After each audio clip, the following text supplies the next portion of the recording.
Perkenalkan, saya Faustina Rina, peserta pendidikan profesi guru dalam jabatan mata pelajaran pendidikan agama Katolik, kampus STK Santo Yakobus Merauke, Bat 1 tahun 2024.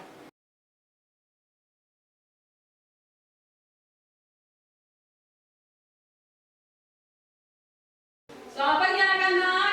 Pagi luar biasa. Apa kabar hari ini? Senang bisa melihat kamu punya wajah segar bugar, semangat yang luar biasa. Anak-anak terkasih, hari ini kita akan membahas materi tentang perempuan dan laki-laki saling melengkapi. Nah, untuk itu, sebelum kita memulai kegiatan kita pada hari ini, Bapa dan Putra dan Roh Kudus, amin. Ya Yesus, sahabat sejati, pujian serta syukur kami sampaikan kepadamu. Karena kami berlindung Amin. Dalam nama Bapa, Putra dan Roh Kudus, amin. Baik. Nah, selanjutnya kita absen. Ada yang tidak hadir? tidak tahu. Hadir semua. Luar akan melihat materi yang kita pelajari minggu lalu itu tentang apa? Perempuan dan laki-laki sederajat. Ya, perempuan dan laki-laki Sederajat. Baik, apa arti kata sepadan? Sama. Sederajat. Sederajat. Sejajar. Oke, baik. Siapa manusia yang diciptakan sepadan bagi Adam? Allah. Oke, baik. Nah, minggu lalu kita sudah membahas tentang perempuan dan laki-laki diciptakan sederajat. Nah, di sana pada materi kali lalu itu kita menemukan arti kata sepadan yang dalam kitab suci. Nah, sepadan itu artinya sederajat, sama, dan sejajar. Nah, perempuan atau manusia yang diciptakan sepadan untuk menjadi penolong yang sepadan bagi laki-laki itu bernama Hawa. Ia adalah seorang perempuan. Dengan belajar, kita dapat mengenal dunia. Kalau kita tidak belajar, maka kita tidak bisa mengenal apa-apa di dunia ini. Oleh karena itu, mari kita manfaatkan kesempatan sekarang untuk belajar. Ya, belajar dengan tujuan dari materi kita, yaitu siswa mampu memahami lawan jenis sebagai partner yang dianugerahkan Allah untuk saling melengkapi, mampu bersyukur atas lawan jenis sebagai partner, mampu bersikap santun terhadap lawan jenis, dan saling menghormati lawan jenis sebagai anugerah Allah. Untuk mencapai tujuan ini ada beberapa kriteria. Yang pertama, mampu menjelaskan tugas perempuan dan laki-laki dalam kehidupan sehari-hari. Yang kedua, mampu menunjukkan sikap saling menghormati lawan jenis sebagai partner. Yang ketiga, mampu menganalisa bagaimana Tuhan menjadikan perempuan dan laki-laki menjadi partner dalam mewujudkan cita-cita bersama. Dan yang keempat, dapat menulis surat untuk Bapak dan Ibu sebagai ucapan terima kasih atas peran ayah dan ibu yang saling melengkapi dalam membesarkan, mendidik, dan mendampingi kita, dan dapat menyusun doa permohonan agar Bapak dan Ibu selalu sehat. Pertanyaan pemantik. Nah, pertanyaan pemantik ini tujuannya supaya kita memperlihat gambaran, memberi gambaran kepada kita tentang materi yang akan kita bahas hari ini. Yang pertama, pertanyaan yang pertama, apa tujuan Allah menciptakan perbedaan antara perempuan dan laki-laki? Apa tujuannya? Untuk membantu Tuhan. Untuk membantu Tuhan. Apalagi? Tujuannya perempuan dan laki-laki itu diciptakan berbeda. Apalagi? Menjadi wakil Tuhan. Menjadi wakil Tuhan. Baik. Yang berikut, apakah perempuan dan laki-laki sederajat? Ya. Oke, mantap. Nah, apa tugas perempuan dan laki-laki? Bagi membantu Tuhan. Oke, baik.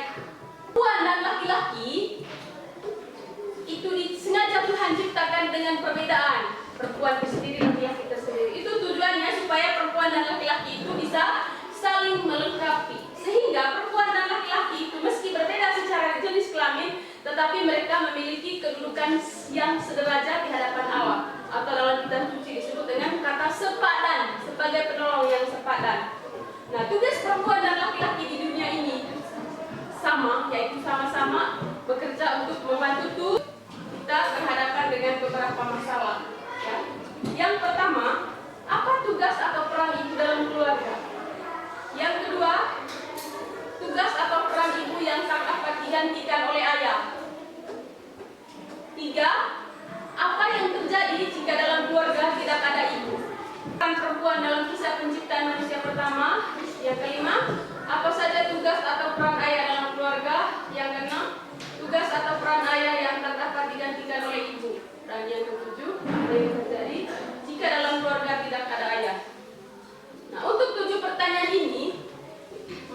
dia diskusikan dalam kelompok. Nah, untuk ini harus dia, karena pertanyaannya per jenis kelamin, maka untuk kelompok diskusinya per jenis kelamin ya. Yang laki-laki kelompok tersendiri dan yang perempuan kelompok tersendiri. Oke, selanjutnya mari kita bentuk kelompok bersama. Per kelompok, sekarang diskusikan 7 pertanyaan tadi. Sebelum diskusi kita lihat kesepakatan. Ya, kesepakatan yang pertama apa? Ya, yang kedua? Yang ketiga? Yang keempat? Oke, selanjutnya. Oke, baik, selamat berdiskusi. Oke, sekarang sudah selesai diskusinya? Untuk itu, kita langsung bahas ya. Yang pertama, soal yang pertama, bagaimana soal yang pertama, Mas? Ya, untuk ini siapa yang mau menjawab? Ya. Seperti melayani suami. Ya. Ibu yang mengandung. Saya Melahirkan. Ada lagi? Saya Ya. menyusui dan merawat bayi. Menyusui dan merawat bayi istri. Bereskan rumah. Membereskan rumah Sasa. Menyiapkan makanan bagi anggota keluarga. Ya, menyiapkan makanan bagi anggota keluarga. Baik, kita lanjut ke nomor 2. Pertanyaan nomor 2, tugas atau peran ibu yang tak dapat digantikan oleh ayah? Mengandung Sasa. Mengandung. Ya. Melahirkan. Mengandung, melahirkan, Beli. Menyusui. Ya, Charlie. Tidak ada yang masak, Tidak ada yang masak, Pedro. bereskan rumah tangga, Tidak ada yang membereskan rumah tangga. Tiara. Tidak ada yang merawat anak-anak. Julia. Menyusui anak. Tidak ada yang menyusui Anak. Ya, baik. Itu pertanyaan nomor 3. Sekarang kita ke pertanyaan nomor 4. Apa peran perempuan dalam kisah penciptaan manusia pertama? sebagai penolong yang sepadan bagi laki-laki. Sebagai penolong yang sepadan. Berperan sebagai penolong yang sepadan bagi laki-laki dalam kisah penciptaan. Baik. Yang kelima, apa tugas atau peran ayah dalam keluarga? Ya, Tiara. Tiara nih. Mencari nafkah bagi keluarga. Mencari nafkah. Siapa lagi? Pedro. Membiayai anggaran kebutuhan rumah tangga, Iya, mencari uang untuk kebutuhan rumah tangga. Tiara. Serta menjadi pelindung dan kepala. Selain tugas atau peran ayah dalam keluarga, apa tugas atau peran yang ayah yang tak dapat digantikan oleh ibu? Destri. Tugas seorang suami yang tidak dapat digantikan oleh ibu atau perempuan seperti memperbaiki genting yang bocor, Ya, memperbaiki genting yang bocor. Tiara. menggali tanah, Menggali tanah. memikul beban, Memikul beban. Apa yang terjadi jika dalam keluarga tidak ada ayah? Sasa. seorang ibu atau istri akan sangat kesulitan jika tidak ada suami yang mencari nafkah bagi keluarga. Ya. Baik. Setelah kita berdiskusi bersama membahas tentang peran perempuan dan laki-laki serta tugas ibu atau perempuan dalam keluarga itu sangat luar biasa, seperti melayani suami. Ibu itu bisa mengandung, melahirkan dan menyusui. Atau apa, pernah kamu lihat ada ayah yang menyusui? Tidak, atau tentu oleh ibu. Yang berikut, tugas atau peran ibu yang tak dapat digantikan oleh ayah itu yaitu mengandung, melahirkan dan menyusui. Itu tidak bisa tergantikan oleh ayah.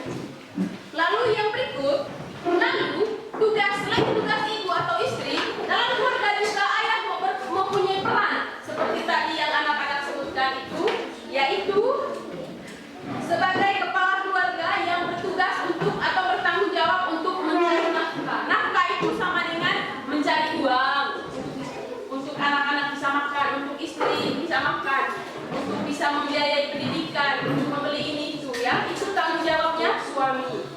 Lalu suami juga sebagai pelindung bagi keluarga. Yang berikut, selain ibu-ibu yang memiliki tugas yang tak dapat digantikan oleh ayah, ayah juga punya tugas demikian. Dia punya tugas yang tak dapat digantikan oleh ibu. Misalnya memikul beban yang berat. Lalu kalau ada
Pada zaman dulu, bangsa Israel melakukan apa yang jahat di mata Tuhan, yaitu menyembah patung.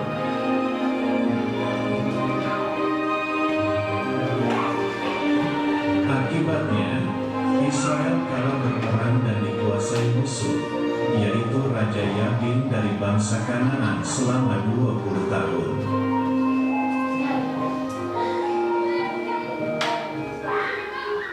Bangsa Kanaan punya seorang panglima tentara kuat bernama Sisera yang memiliki 900 kereta perang besi.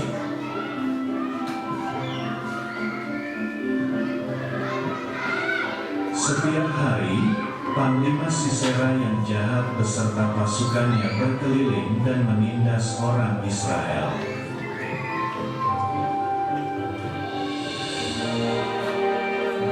Di Israel, ada seorang nabi yang perempuan bernama Deborah.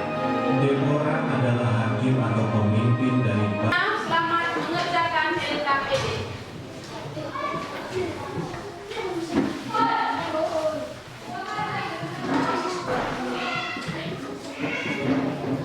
Ya, untuk LKPD yang sudah dibagikan, apakah ada kendala? Ya, kalau begitu sekarang mulai kerjakan. Ada 5. Ada berapa nomor di sisi LKPD-nya? 5 nomor. Ada 5. Oke, untuk bisa menjawab LKPD itu di atas itu ada petunjuk.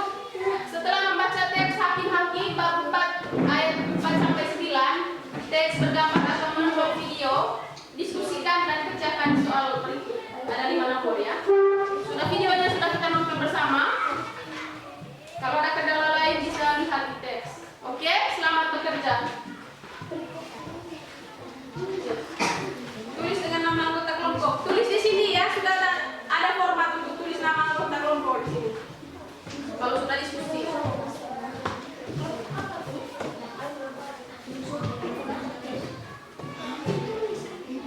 Sudah? Jawabannya tulis di sini. Ya, ini ada kertas begini, sudah dapat semua? Untuk jawabannya bisa tulis di sini ya.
Kita siap untuk presentasi. Setiap kelompok tentukan siapa yang presentasi.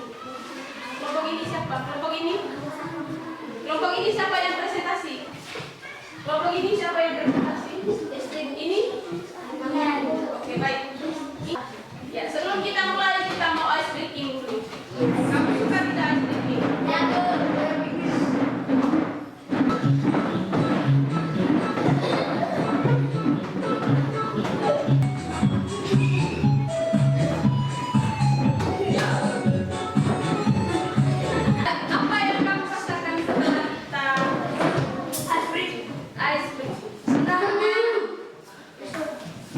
Ya, selanjutnya kita siap presentasi di depan kelas. Di depan kelas ya. Kita sudah ice breaking, kita melakukan presentasi. Ya, mau kelompok mana duluan? Oke, silakan. Tepuk tangan untuk kelompoknya Pedro. Berdiri di sini. Selamat pagi teman-teman. Selamat pagi. Kami dari kelompok B A ingin mempresentasikan hasil kerja kami. Nomor 1, siapakah Deborah menurut perikop kitab suci di atas? Deborah adalah seorang nabi perempuan atau nabiah, istri Lapidot yang memerintah sebagai hakim atas orang Israel. 2. Mengapa orang-orang Israel berhakim kepadanya? Karena saat iti Israel berada di dalam penindasan, raja Kanaan yaitu Yabin dengan panglimanya bernama Sisera. Nomor 3. Apa yang diperintahkan Tuhan kepada Deborah untuk mengalahkan Sisera? Panglima tentaranya. Perintah Tuhan kepada Deborah, majulah, bergeraklah menuju Gunung Tabor dengan membawa 10.000 orang Bani Naftali dan Bani Zebulun bersama-sama. Karena Tuhan akan menggerakkan Sisera bersama pasukannya ke sungai Kison, sehingga akan dikalahkan Israel yang dipimpin oleh Deborah dan Barak. 4. Uraikan jawaban Barak kepada Deborah. Jika engkau turut maju, aku pun maju. Tetapi jika engkau tidak turut maju, aku pun tidak maju. Nomor 5. Bagaimana kedudukan perempuan dan laki-laki menurut kisah Deborah dan Barak? Kerjasama antara Deborah dan Barak dalam menjalankan perintah Tuhan untuk mengalahkan tentara Yabin dan panglima Sisera menunjukkan bahwa perempuan dan laki-laki sederajat. Perempuan dan laki-laki memiliki hak dan kewajiban yang sama di hadapan Tuhan. Tuhan menciptakan perempuan dan laki-laki dengan martabat yang sama. Terima kasih. Ya, selanjutnya kelompok mana? Selamat pagi teman-teman. Selamat pagi. Kami dari kelompok B akan mempresentasikan hasil diskusi kami. Nomor 1. Siapakah Deborah menurut perikop kitab suci di atas? Deborah adalah seorang nabi perempuan atau nabiah, istri Lapidot yang memerintah sebagai hakim atas orang Israel. Nomor 2. Bagaimana kedudukan perempuan dan laki-laki menurut kisah Deborah dan Barak pada kisah tersebut? Kerjasama antara Deborah dan Barak dalam menjalankan perintah Tuhan untuk mengalahkan tentara Yabin dan panglima Sisera menunjukkan bahwa perempuan dan laki-laki sederajat. Perempuan dan laki-laki memiliki hak dan kewajiban yang sama di hadapan Tuhan. Tuhan menciptakan perempuan dan laki-laki dengan martabat yang sama. Sekian dan terima kasih. Ya, tepuk tangan untuk kelompok. Ya, selanjutnya kelompok mana? Ya, Estri. Tepuk tangan untuk kelompoknya Estri. Pagi teman-teman. Selamat pagi. Kami dari kelompok C untuk mendiskusikan hasil diskusi kami. Mengapa nomor 2? Mengapa orang-orang Israel berhenti kepadanya? Karena pada saat itu Israel berada dalam penindasan raja Kanaan, yaitu Yabin dengan panglima bernama Sisera. Nomor 4. Uraikan jawaban Barak kepada Deborah. Jika engkau turut maju, Ya, selanjutnya kelompok yang mana? Ya, Tiara. Tepuk tangan untuk kelompoknya Tiara. Selamat pagi. Kami dari kelompok D akan mempresentasikan hasil diskusi kerja kami. Nomor 2. Mengapa orang-orang Israel berhakim kepadanya? Karena pada saat itu Israel berada dalam penindasan raja Kanaan yaitu Yabin dan panglimanya bernama Sisera. Nomor 5. Selamat pagi teman-teman. Selamat pagi. Kami dari kelompok E ingin mempresentasikan hasil diskusi kami. Ya, baik. Selanjutnya saya mau lihat dulu penilaian dari teman-teman atau dari kelompok lain. Dari kelompok lain terhadap kelompok yang sudah tampil. Ya, bagaimana penilaian kamu terhadap teman-teman yang sudah tampil? Charlie. Bagus, Bu. Bagus. Ada lagi? Pedro. Sangat kompak, Bu. Kompak. Apa lagi? Baik. Baik. Apa lagi? Ya, mengambil kesimpulan bersama. Materi ini tadi, materi yang kita bahas sepanjang les ini tadi itu, kira-kira kesimpulan yang bisa kamu lihat itu apa? Perempuan dan laki-laki saling melengkapi. Ya, perempuan dan laki-laki saling melengkapi, saling menolong, saling membantu, apalagi seperti si Deborah tadi dengan istrinya Lapidot. Dengan siapa tadi? Temannya Deborah dengan Barak. Mereka itu bekerja sama supaya mewujudkan tujuan yang sama. Yang berikut, terima kasih kepada anak-anak karena sudah terlibat dalam kegiatan diskusi kita hari ini. Ya, tepuk tangan untuk kita. Ibu sudah lihat, saya punya keaktifan yang sangat luar biasa aktif selama proses berjalannya diskusi maupun proses berjalannya pembelajaran. Baik, setelah itu kita akan melihat rangkuman materi. Nah, rangkuman materi ini selain Ibu tampilkan di sini juga nanti Ibu akan bagikan dalam bentuk print out. Bisa lihat? Ya, baik. Nanti Ibu bagikan rangkuman materinya. Lagi, secara jelas tampak pada ciri-ciri kodraki atau fisik sebagai berikut. Yang pertama, coba lihat kotak yang ada di papan ini, di layar ini.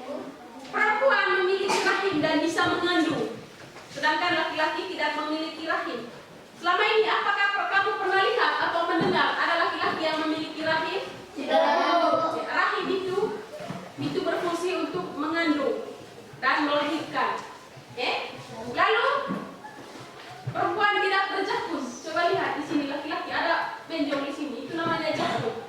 Perempuan punya tidak ada jakum, sedangkan laki-laki ada jakum di sini. Coba lihat. Ada? Jauh. Kadang kalau masih kecil dia belum muncul. Lalu pinggulnya besar. Kalau perempuan pinggul besar, sedangkan laki-laki pinggulnya ramping. Lalu badannya lembut, sedangkan laki-laki badannya kekar. Lalu berkelamin perempuan dan berkelamin laki-laki. Coba lihat, perempuan memiliki buah dada dan dapat menyusui, sedangkan laki-laki tidak ada. Laki-laki tidak punya buah dada sehingga dia tidak bisa menyusui. Lalu perempuan tidak punya apa ini? Janggut. Perempuan tidak punya janggut. Yang berjanggut dan berkumis itu hanya laki-laki. Selanjutnya kita akan melakukan tes, ya. Coba lihat, ada 5 nomor tes di sini, ya. Bisa lihat? Yang pertama, jelaskan kesederajatan perempuan dan laki-laki. Ya. Untuk jawaban tes, kamu bisa tulis di sini, ya. Asap. Kerja masing-masing, ya. Baik.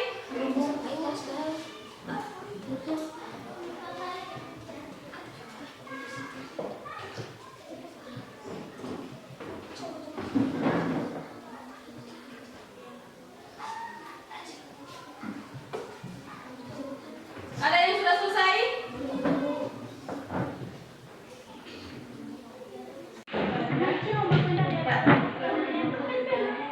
Ya, nomor 1 bisa tempel di situ.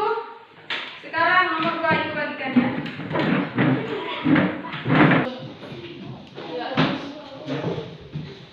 Datang ambil kertas di sini, isi nomor 2. Karena sama kertasnya kita nomor 2. Warna kuning untuk nomor 2, ya.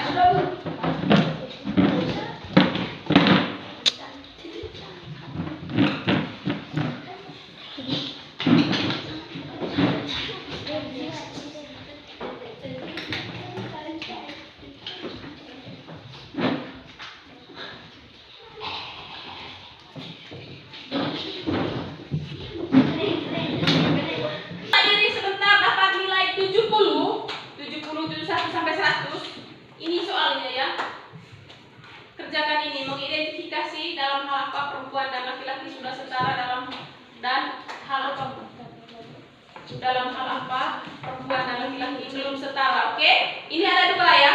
Satu nomor ada 2 ini. Yang pertama, hal yang sudah setara itu hal apa, dan yang belum setara itu hal apa. Itu yang pengayaan. Yang nilainya di atas apa tadi? 7? Ya, yang dapat nilai di atas 70. Sedangkan yang nilai belum di bawah 70 ini. Baca lagi kitab Kejadian. Terima kasih untuk partisipasi kita semua dalam pembelajaran ini. Semoga tetap semangat untuk pelajaran hari-hari selanjutnya. Bagaimana? Masih semangat? Masih.